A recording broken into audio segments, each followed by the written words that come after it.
Good afternoon, everybody. Welcome to class this afternoon. Right up front here, let me just give you a few announcements that we have on the table. First of all, I want to apologize for last week. Not the way I typically like to roll. I mean, like I mentioned in the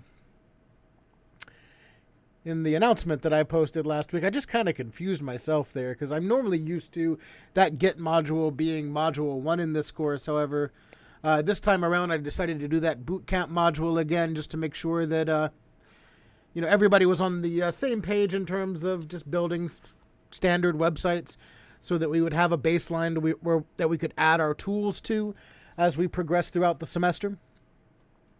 So when I looked at the schedule, I thought, oh, GitHub, that's module 1, that's 1 week. But nope, it was actually module 2, and it was 2 weeks. I did put out all that content, though, to go along with it, right? Like you had 2 long videos and 1 short video about GitHub content and GitHub demonstrations there, in addition to all the module material that you have in there.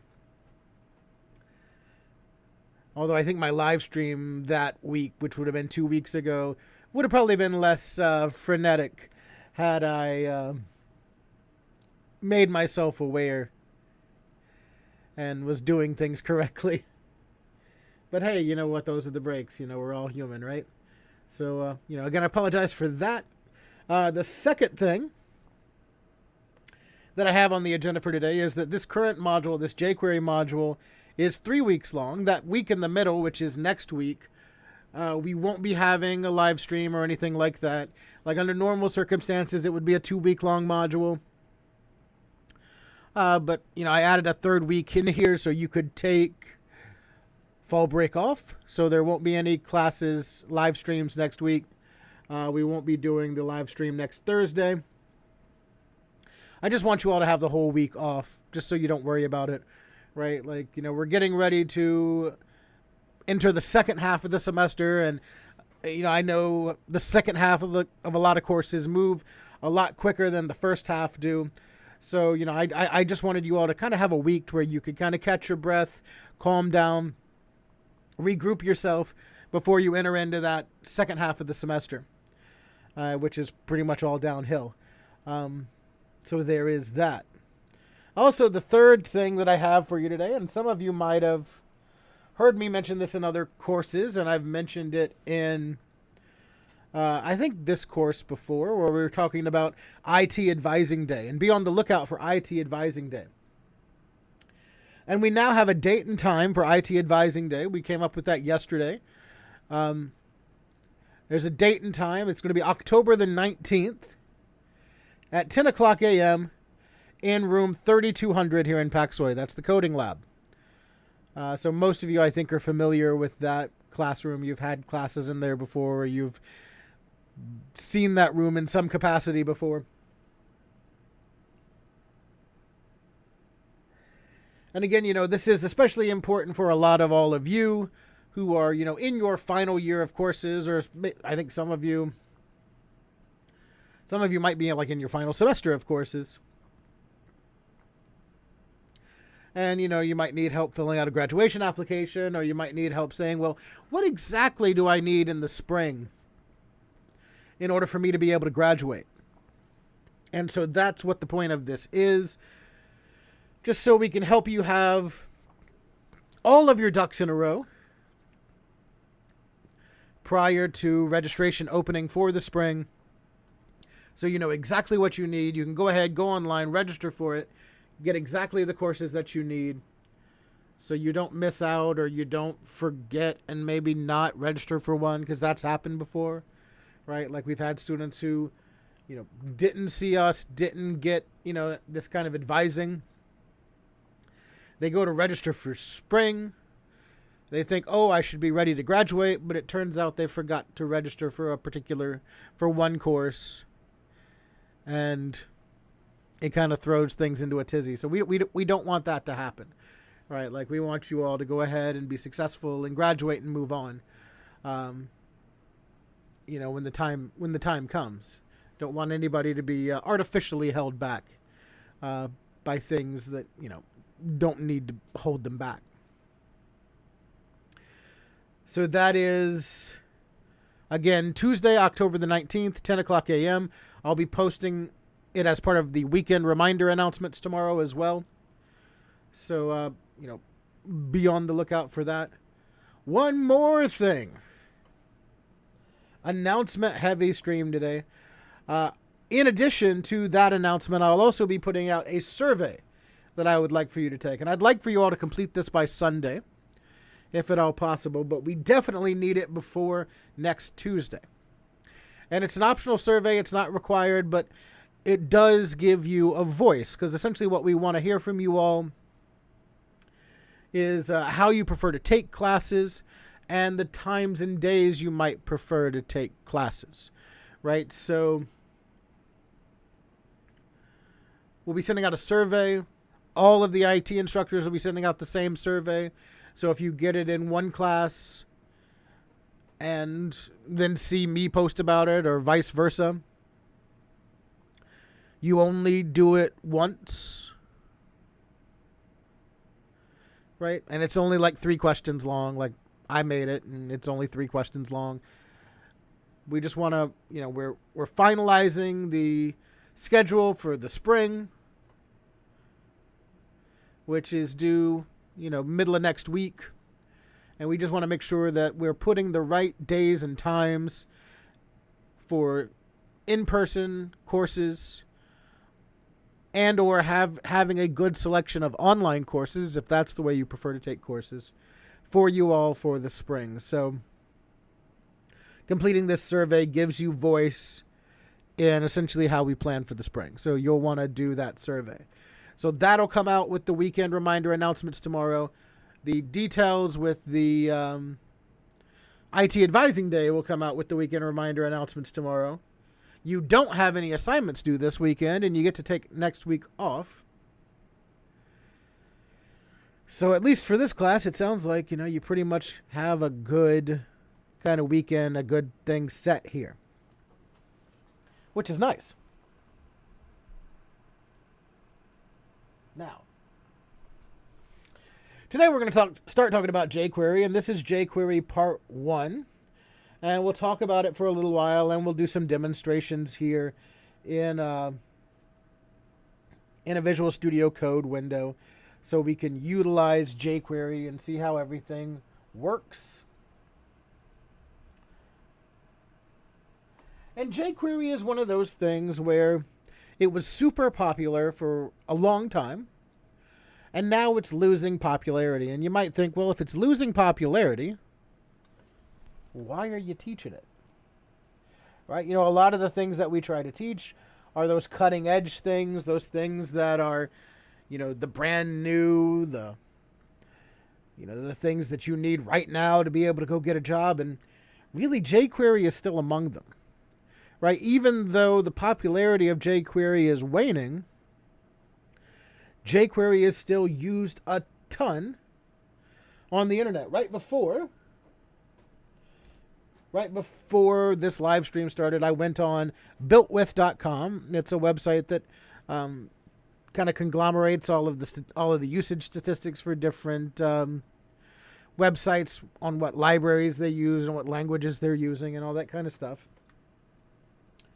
And according to builtwith.com, there are over 70 million websites in the entire world that utilize jQuery. That's significant. And there are a lot of websites among these, like it had a bunch of them listed out, a lot of websites among these that are, major websites. Again, jQuery is losing popularity now, but at one time it was super popular. So people implemented it in their code base, and it's still in active code bases in a lot of places.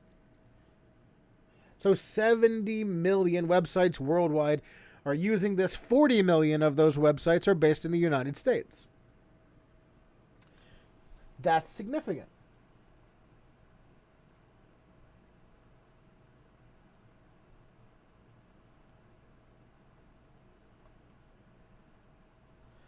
So even though it's waning in popularity,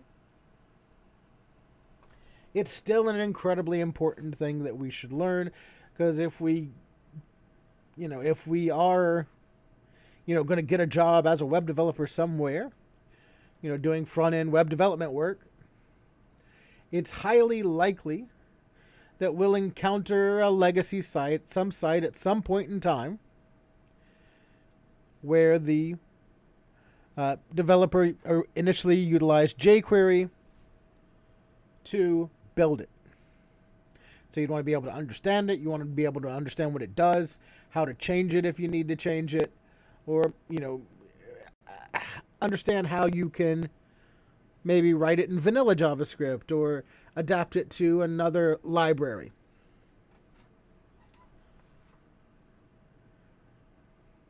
So with that being said, we're going to push right on into working with jQuery. And I think one of the first things that we need to ask ourselves is, well, just what exactly is jQuery? Right? And for jQuery, we can go to jQuery.com. Here's that website, jQuery.com.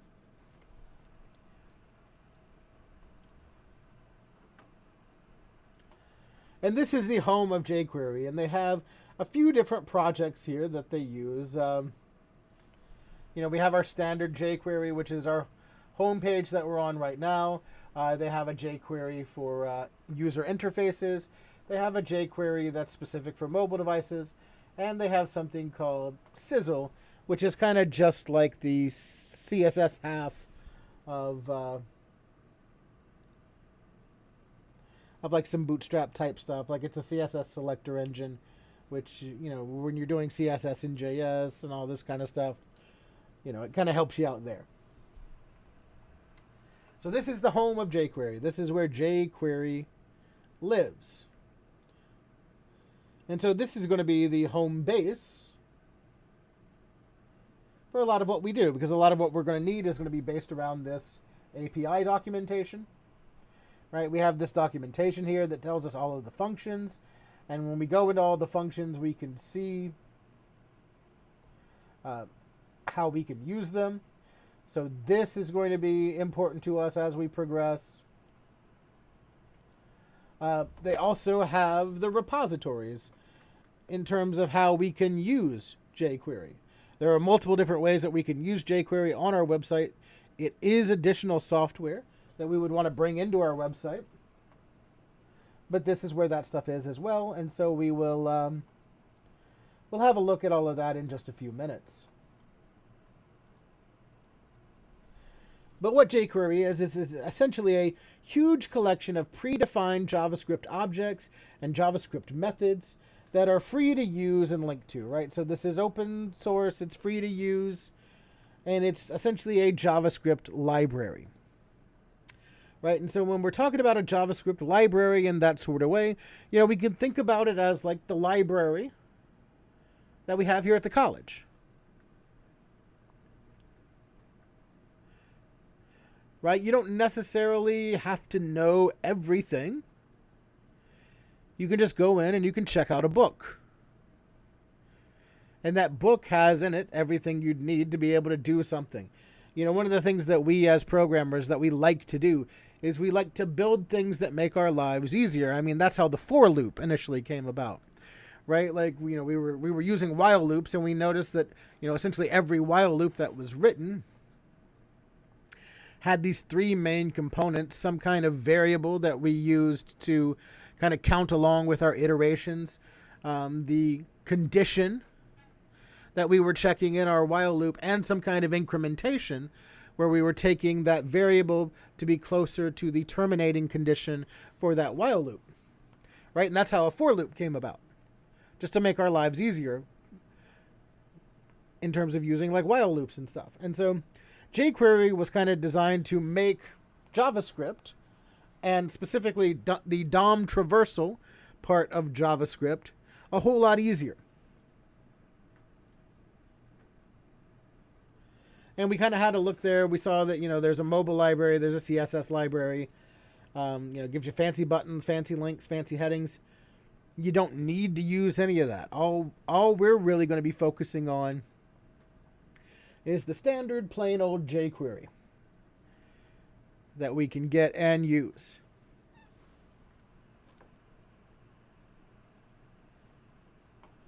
Now, just like with every other thing that utilizes JavaScript in the entire world, right? jQuery, again, is just a library built on top of JavaScript. But like everything else that uses JavaScript, the DOM becomes incredibly important. And so we need to kind of take a moment, do an aside here, and talk about the DOM really quickly. Right, DOM, D-O-M, that's the Document Object Model. It's a programming API for HTML and XML documents. Right, and we've seen this before, and I have it on the next slide here, where the DOM essentially establishes this logical structure that we can use to target elements. We've talked about like the parent-child relationship, the child-grandparent relationship, right? Like we talk about it in terms of like a family tree when we talk about this logical structure that the DOM makes, right? And like even in web development, like these are the terms that we use. We use descendant, we use ancestor, we use parent, child, sibling, grandparent. We use all of these terms to describe these relationships that are established by the DOM tree structure. And so we just have this logical structure that gives us the ability to access the document and manipulate the document, which is pretty critical. Right? And like if you're having trouble thinking about that, remembering the DOM structure, like here's a DOM for a table. Right? And it breaks down like the family tree structure. You can see this table, it has a rows section, it has 2 table rows. Each of those 2 table rows has a cell, and each of those cells have content. And so we can see there, as we kind of flow down this chart, we can see this parent-child relationship, and we can see going down, going out into these 2 children. These table rows here would be siblings. The table would be the grandparent of the table row, and the table cell would be the great-grandchild of the table, and so on and so forth. Right? So this is that logical structure that we're talking about. This is that tree that we're talking about that helps us define how we can move through and manipulate the content on our websites. Right? And the ability to move through and manipulate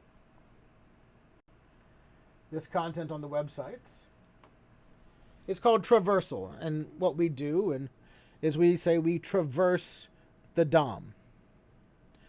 And when we'll talk about this in other classes, right? For those of you who are in Web 2.15 with me, we'll talk about it a lot more in there.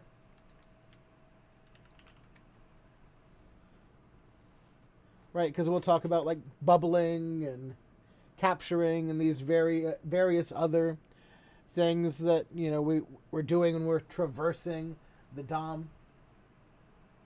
But for our purposes for this course, our primary focus is just understanding that what we're doing is DOM traversal, because our goal here is just essentially using the tool, right? It's web development tools.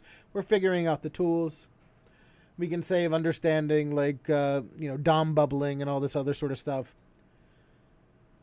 A bubbling event would be like what we would call it for other things.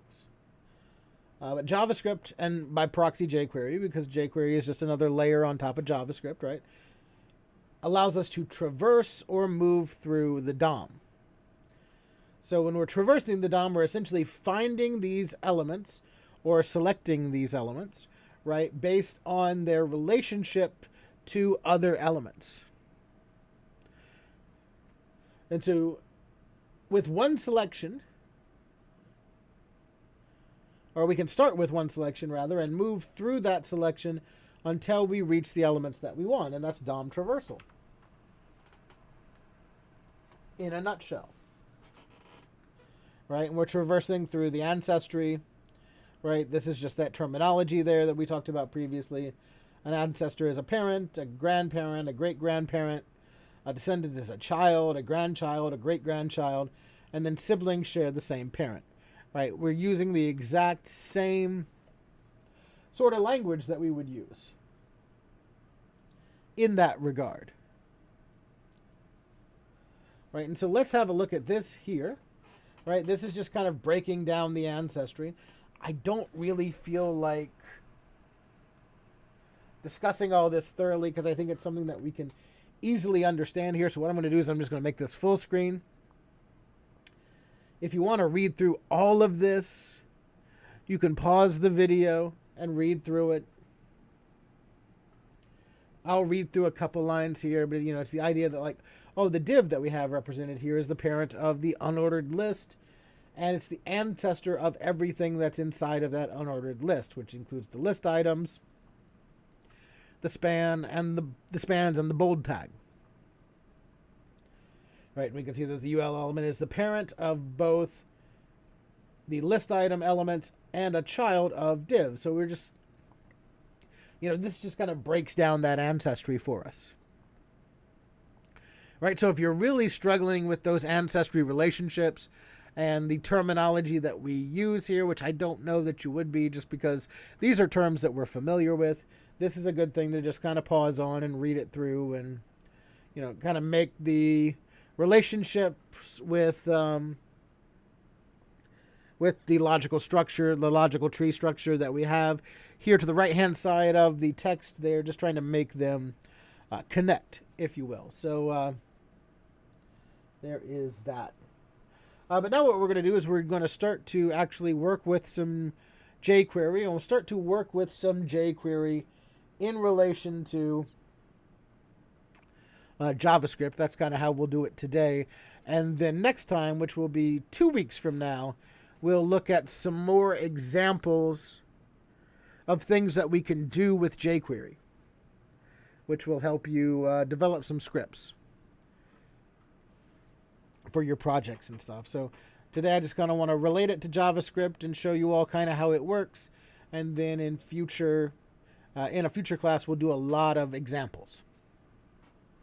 But the first thing that we need to know is we need to know how to include it, right? Because we said that what this is it's a library, right? It's a collection of already existing functions, already existing objects, already existing modules that we can pull from. So we have to have those already existing objects, those already existing modules, all of that stuff, right? So we need to be able to reference a master script. And so when we're including jQuery in one of our projects, we have to reference our master script. And we have multiple ways that we can utilize jQuery in our projects. One of the ways here is that we can download it and we can reference it in our script source, right? So we can download the JavaScript file that jQuery.com provides us. We can save that, and then we can reference that in our script. Or we could reference a content delivery network for jQuery. And this is the way that I prefer to reference jQuery in my projects. Just because since jQuery is so widely used, right, the majority of your users have jQuery cached somewhere anyway, right? So not only is a CDN probably going to serve that jQuery file faster than your home server or whatever server you're using could, but also if it's using the same URL as another one that they use, like the jQuery.com CDN or the Google CDN, then they'll already have that version cached. Now the example here that you see here is not one that you'd use. This is just showing you the structure, right? Because that's an antiquated version of jQuery there, 1.4.2. That is not anywhere near being used anymore. But let's just look at how we get this and how we add this to our projects.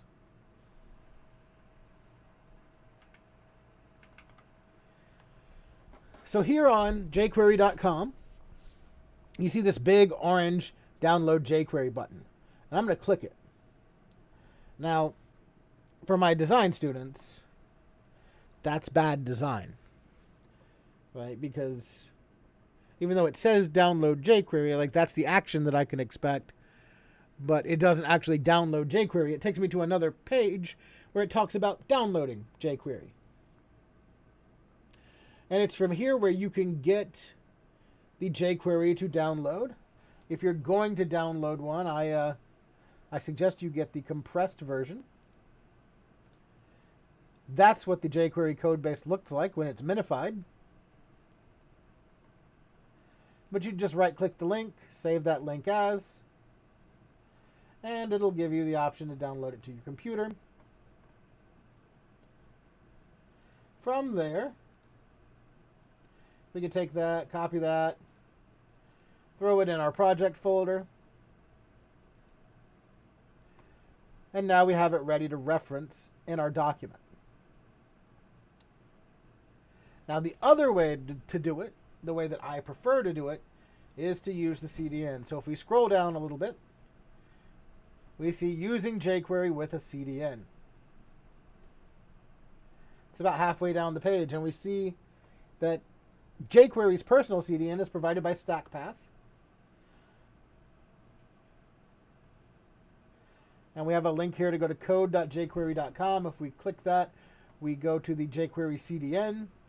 We can see here at the top of the site, and we can get the minified script here. Right, so I can just click the minified. That will give me a link online to the version of the code that I want to use, to that same compressed code that I just showed you, that we just downloaded. But it's linked in an already existing script tag, and we can just copy this and paste it directly in our site. Using a CDN like this, it's freely available to use. Right? That's the intention of this. So it's much different than just trying to like relink an image from off of somebody else's website. Right? That's the purpose of this, is for us to take this script and just plug it directly into our site. And we can see here that other CDNs also utilize jQuery and host jQuery. One of the most popular ones is the Google CDN. If you want something that you might otherwise need to download, the Google CDN is a pretty cool place to try to pull it from. They've got a lot of cool things here. Like they got 3.js here. They got, what are the other cool stuff? Cesium is here. jQuery, of course. All the different stuff for jQuery. Lots of cool stuff on this CDN here that Google is hosting, that they make available for you. But you can see that it's just right here. That's the exact same thing. You can take that, you can copy it and paste it. But I'm getting mine from the jQuery CDN here at code.jquery.com. So I'm just going to copy that to my clipboard. I'm going to head back over to my site. And I'm going to paste that just like at the bottom, just somewhere of my head document, or of the head of my document. And in doing so, now I'm ready to use jQuery with this site that I'm developing here.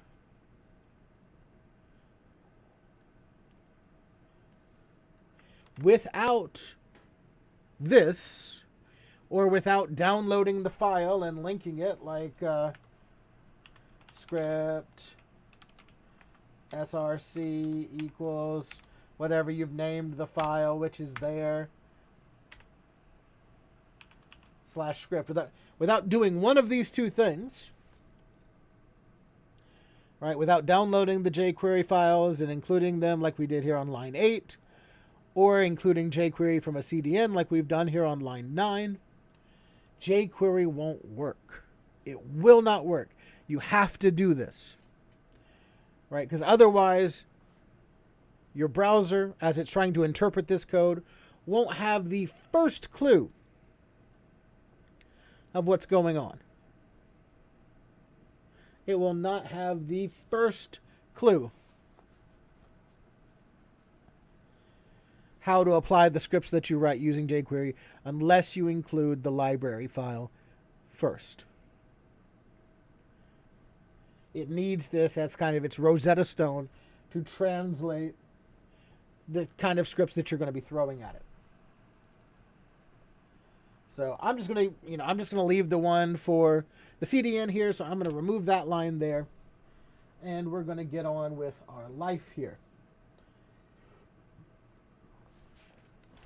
Now, the first thing I want to do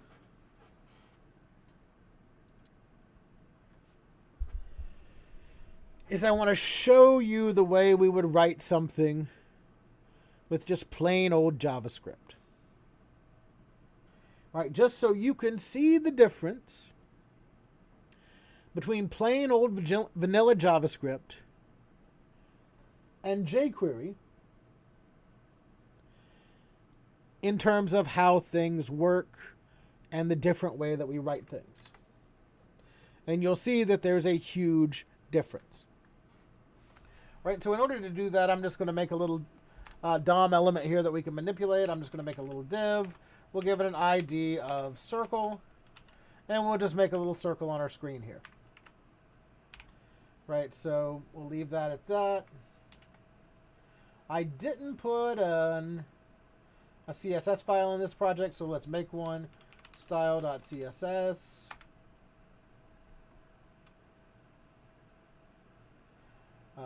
Let's link it. Link rel equals style sheet href equals style.css.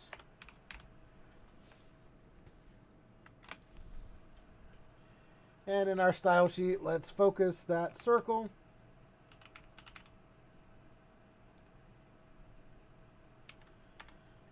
Let's make it a width of 500 pixels. Let's make it a square by using something fun that I learned about. Let's aspect ratio 1:1.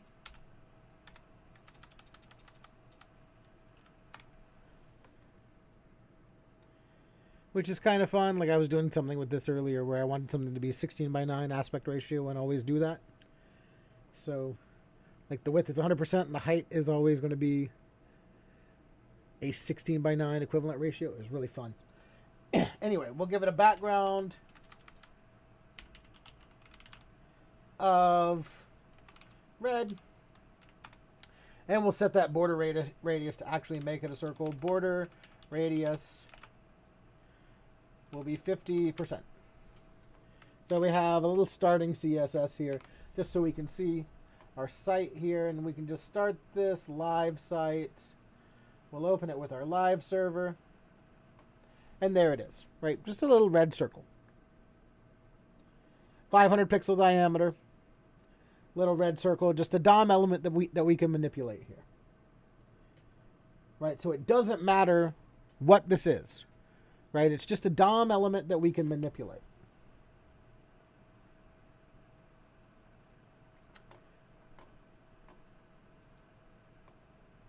So in regular old JavaScript, we'll get into our JavaScript file here.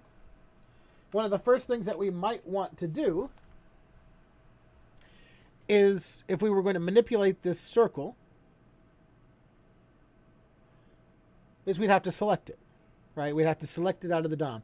We'd have to traverse the DOM to find this element. And then we could manipulate it after we've done that. Right? So we'd want to take and maybe make a variable called circ and set that equal to document.query selector hashtag circle. And then we could just set an assignment here of circ dot style dot nope circ dot style That is one thing that I don't like about this. Is that sometimes it'll throw you that dot background color equals green.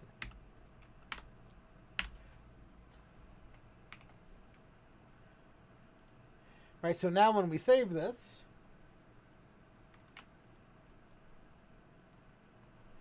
our circle turns green, right? Because that's JavaScript, right? It's traversed the DOM. It's found the element that has that selector that has that class selector of circle,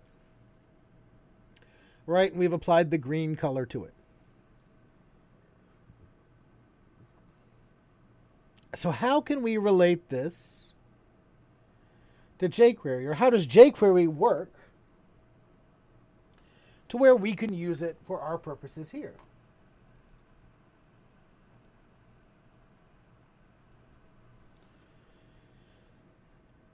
Well, to start off with, right, like we just have our HTML that we set up. And then based on that HTML that we set up, we can reference the structure of the code and make something else happen. And already you might be able to tell here that something's a lot different. Specifically, what's a lot different is how exactly we select elements.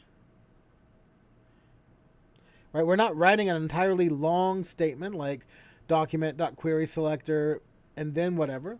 We have this example like we have here where it's $, open parentheses, open quotes, our selector, close quotes, close parentheses. And that's going to select the object, traverse the DOM, find the object, select the object to do some JavaScript too. Right? Which is nice. It's easy. It's good.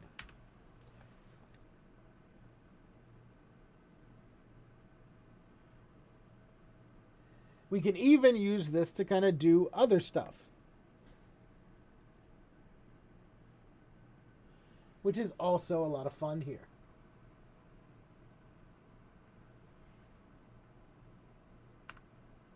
So let's go back to this, right? Let's go back to this.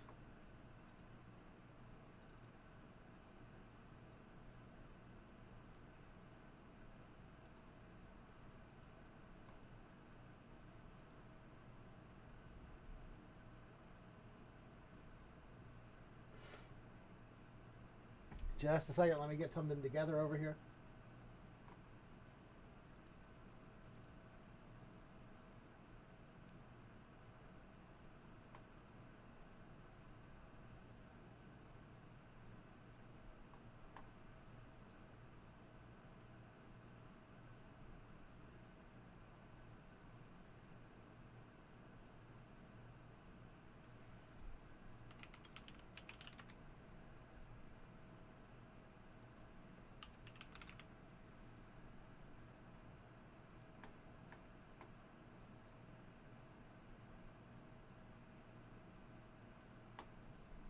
So let's take what we've done here and let's change it to use jQuery. Right, so we're still going to be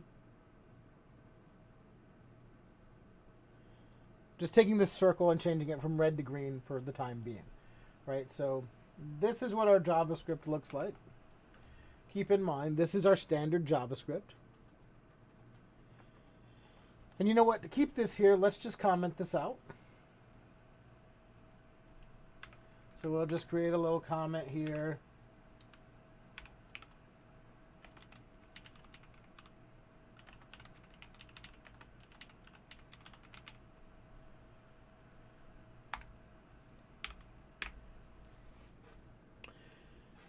And so now if we save this, we'll see that if we go back here, our circle's red again.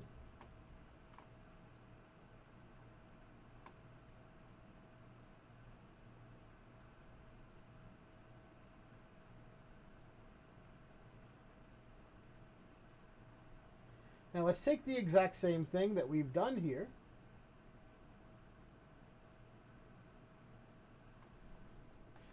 And let's do it in jQuery. Now, one of the things about jQuery is that, just like JavaScript, jQuery is event-driven.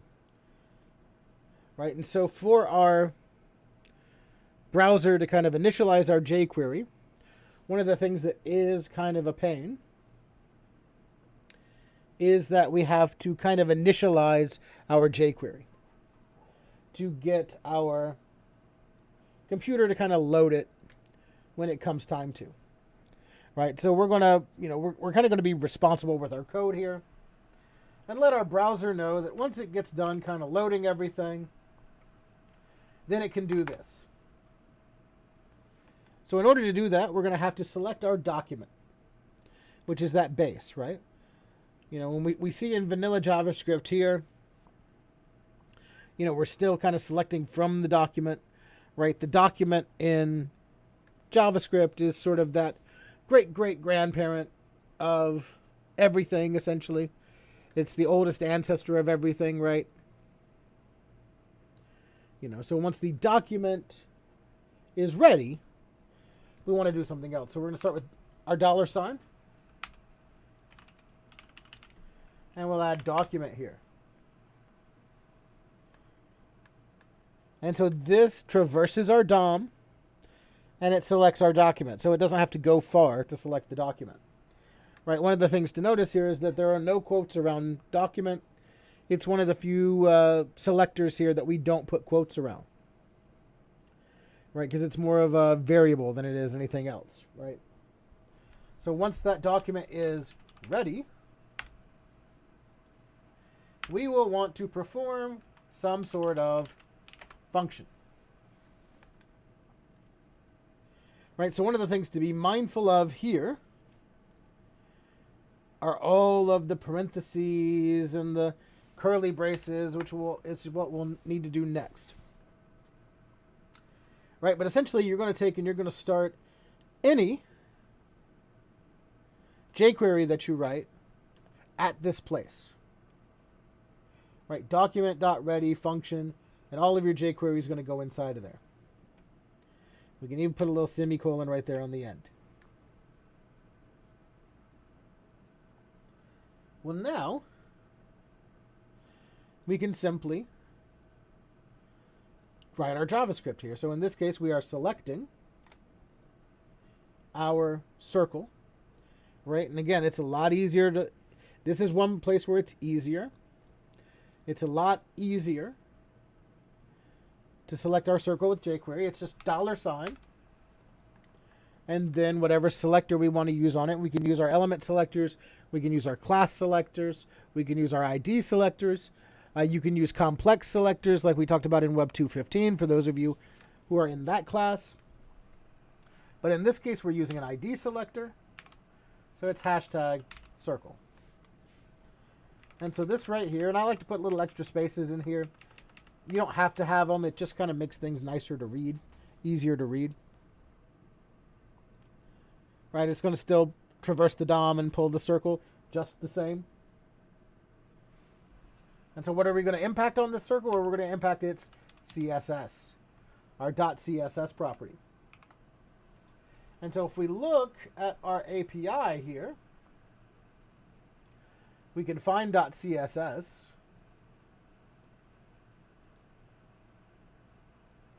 Here it is, and it tells us all about CSS. And you can see here, the way that we would want to write this is, well, CSS property name and value.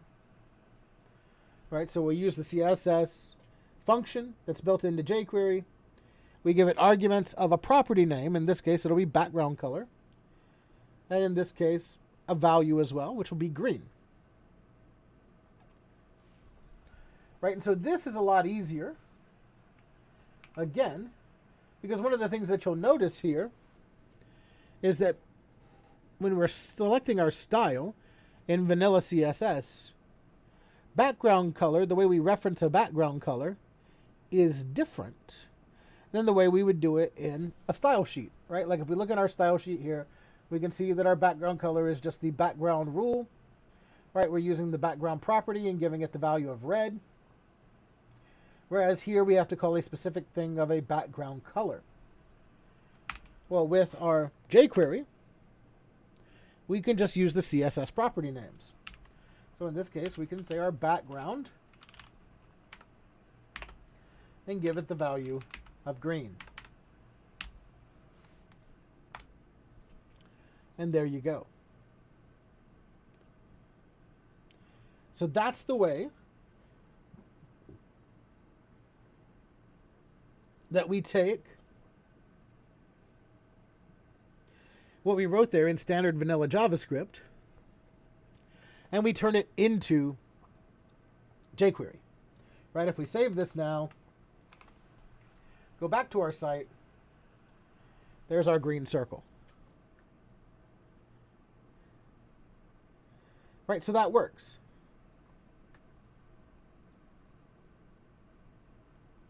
And that is great.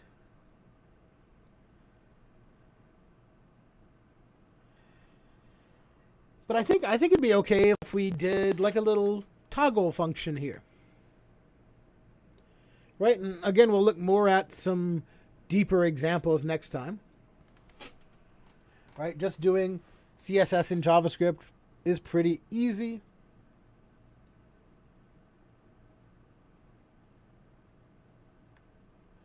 But we can also work with this to get it to do other things. Like, what if we wanted to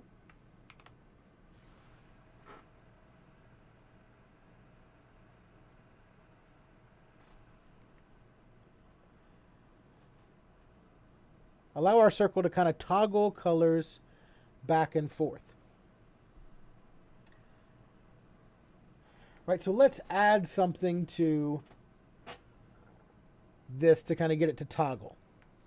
Right, so one of the interesting things about this is that when we use two attributes in our CSS function like this, well, that gives us the ability to apply a value to our CSS. If we just use one, we can pull the current value. So if I just console.log and got the color here,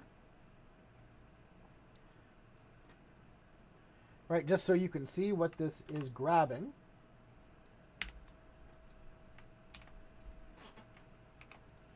And you can see when we save that, we go back to our site, we inspect it in our console.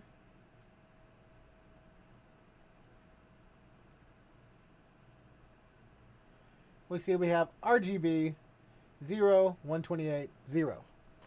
Right? It's that full.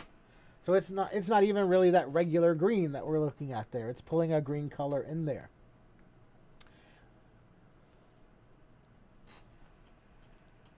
If we took that background color, which is a shorthand CSS property, or we took that background property rather, which is shorthand CSS property, and changed it to background-color, and saved that, we can see that's what we get there is that RGB 0, 128, 0. So we can check to see, using this, what color our circle is at any given time. So I can just simply write this inside of a conditional statement. And we can put that conditional statement inside of a click function. Right, so now that we know how this works, let's just leave that here for a second. Right, we're going to remove those two lines there on 8 and 10. But I just want to leave them here for a second so we can have them for when we need them. And the first thing I'm going to write here is an onClick function. So what I want to be able to do here is I want to be able to select that circle. The circle is going to be the object that you're going to be able to click. And when you click it, if it is red, I want it to turn green. And if it's green, I want it to turn red.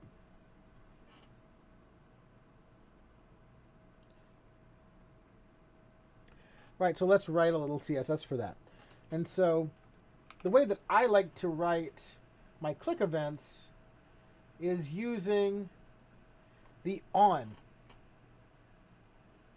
function. We can find the on function here in our documentation. There's a ton of documentation here. It's a good thing to kind of look over it, right? Because it's a bunch of stuff. But I'm going to find my on function. And we see that on is for events. It uses some kind of event, and then a function occurs after that event happens. Right, so we're going to add this on method, or this on function, to our circle. So that we can, so essentially what we're saying there is when this circle is clicked, do something. So we know how to select our circle. That's $, parentheses, quotes, hashtag circle, selects our circle, dot on, click, comma, function, boom. Right, so now we're going to run a function whenever that circle is clicked. Now, what we want it to do is we want it to apply to the same circle that is being clicked on here. So we have a little special keyword for that we're going to use in just a moment.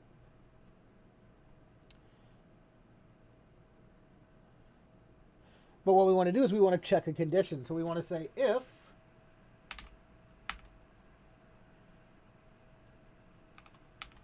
this $ this, right? This helps us out a lot here, right? Because when I'm saying this in this context, what I mean is the circle that is clicked.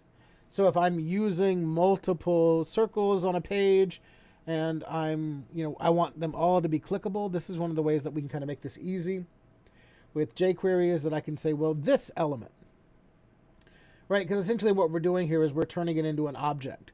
And so we're kind of building this object that is putting it into memory, and then so when we're referencing it inside of the onClick function here, we can reference it as this, meaning the same element that you just clicked.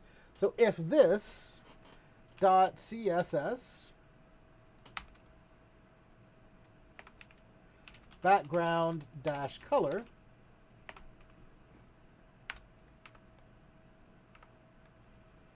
equals some value, which we said the value was RGB 01280. So let's just throw that in there like that.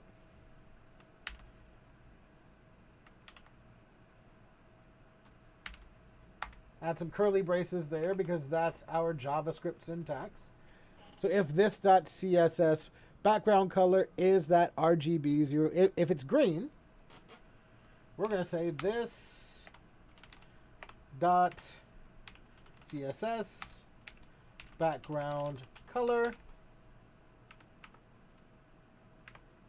comma, red. And we'll turn it red.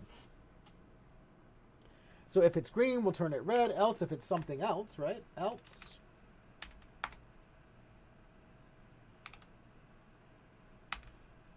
This .css background dash color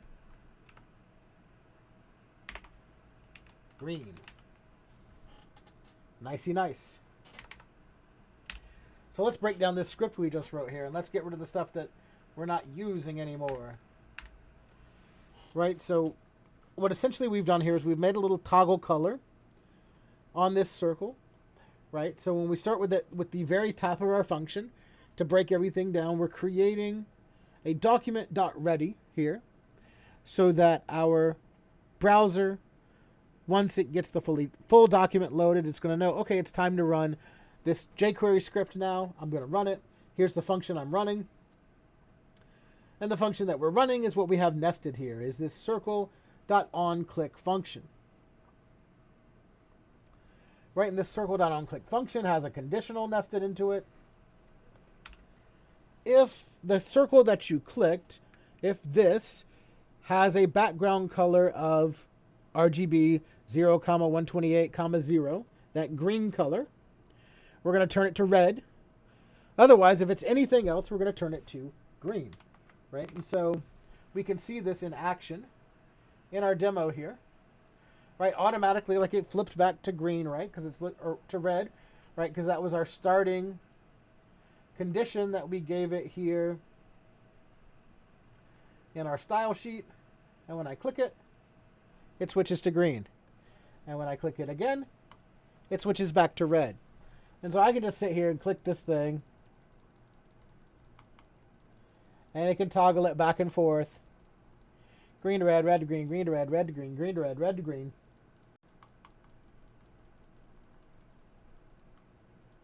And this is the basics of how a lot of things work in jQuery.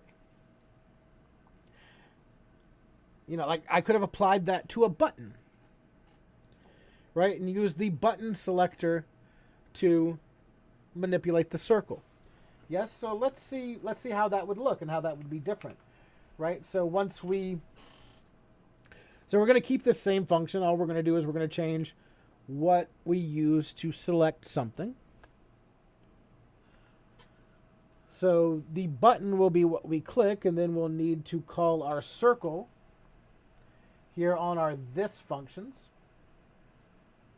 instead of this. So let's take that, let's copy that. Let's put it in here.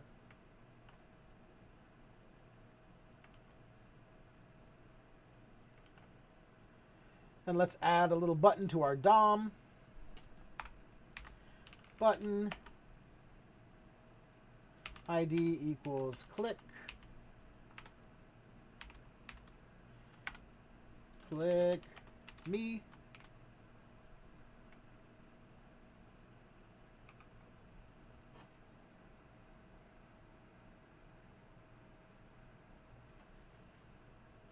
We'll head back to our JavaScript and we'll add the reference to our click button here. And we can save everything. So now we have a little button here, and we can click that button, and that button will flip back and forth now.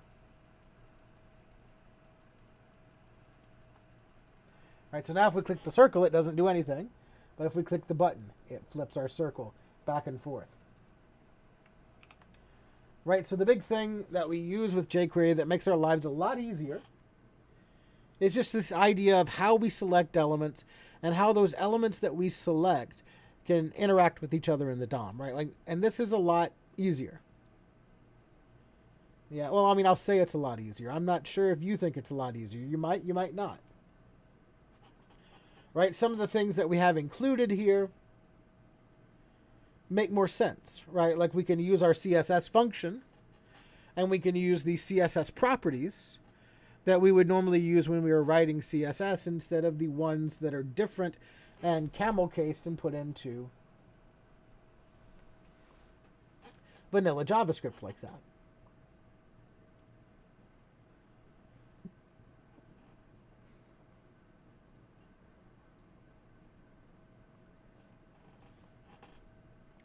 But kind of being able to understand this does require like a basic understanding of programming,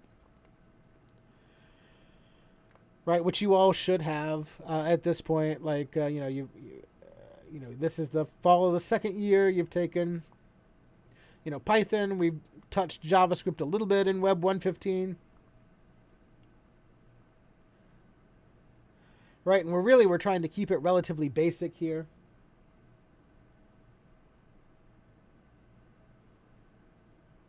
And so I think this gets us a good start with jQuery. And one of the things that we'll do next time, which will be the video or the live stream class that we have in 2 weeks. Remember, no class next week. Enjoy your fall break. In 2 weeks, we'll do several different examples. And I'll show you several different example scripts about how we can write some jQuery for some certain interactions.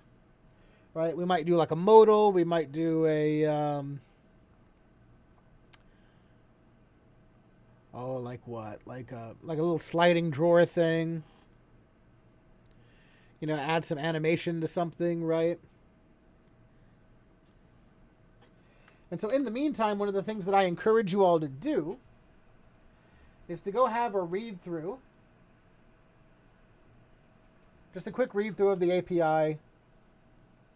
See the kind of things that you can do and the kind of things that you can't do.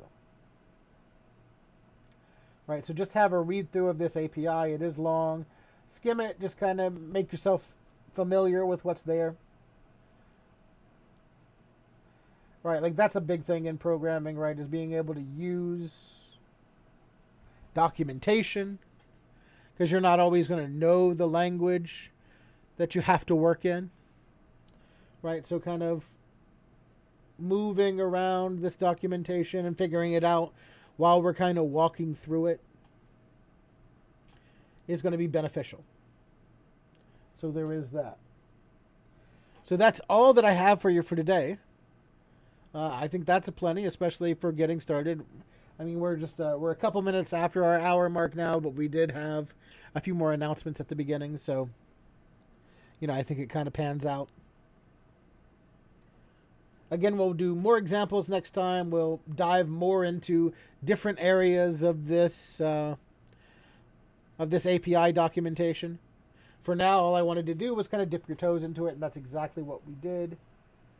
Just in writing this basic script here. Kind of cool. Although if you're colorblind, you probably can't tell anything's happening there. Sorry about that. But that's all that I have for you for today. We'll hang out in the chat for a couple minutes just in case anybody who's here with me live has any questions. If you're watching this recorded and you have questions, please contact me, send me a Teams message, send me an email, whatever you need to do. But that's all that I have for you for today. Thank you for watching. We'll see you next time.